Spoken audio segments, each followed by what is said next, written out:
回到家了，给大家看一下今天的渔获啊。2条花狸蟒，乌丝斑，火点，斑石雕，这火点还可以啊。大家看一下这火点，今天应该有个3、4斤鱼了。这个地方还可以。亲爱的各位钓友，大家好，我是一哥。今天给大家推荐的钓点是万科17英里。这条路的话是被誉为深圳最美丽的公路。钓点的话就是从公路这边下去到海边，然后左边的话是玫瑰海岸，右边的话是西冲的沙滩。这个钓点刚好在2个沙滩的中间。然后这条公路过来游玩打卡的人还是蛮多的。现在的话是早上9点多一点。今天的天气非常好，所以这边的景色特别的漂亮。然后现在咱们准备下去了。之前一直是在对面泥壁角钓，然后今天的话过来这边试一下。我也是第一次过来啊，然后找路的话也找了一会儿，还好这里下来有阶梯啊。但是这附近也不知道哪个地方好一点。已经有好几个钓友在这里钓了，然后他们的话看了一下都是在打远头，然后我们找一个地方去钓手竿啊。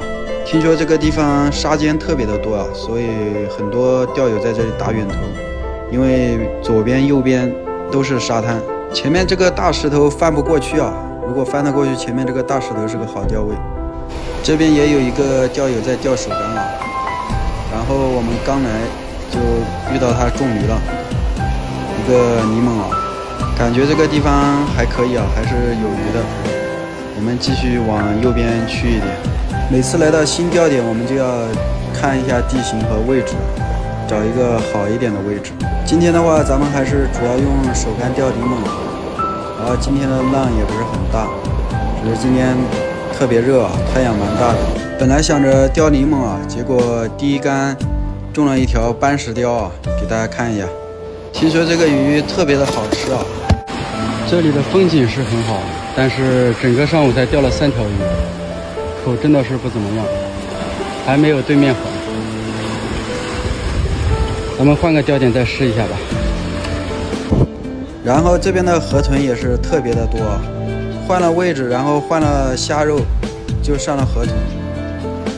这边的话，因为左边有一个小沙滩，过来游玩的人也蛮多的，还有人在赶海。海钓的话没有口，就是要不停的换位置啊。咱们用面饵钓不到就换虾肉啊。今天本来打算来钓泥猛的，结果这上的第1条泥猛，也就上了这1条泥猛，后边咱们就是用虾肉再钓了。还好我们不但换位置，然后换了虾肉，下午的话还可以啊。今天本来打算过来钓泥猛的，结果钓了2条大的花狸蟒，然后的话钓了几条火点，1条斑石雕。渔获的话放在视频的开头了。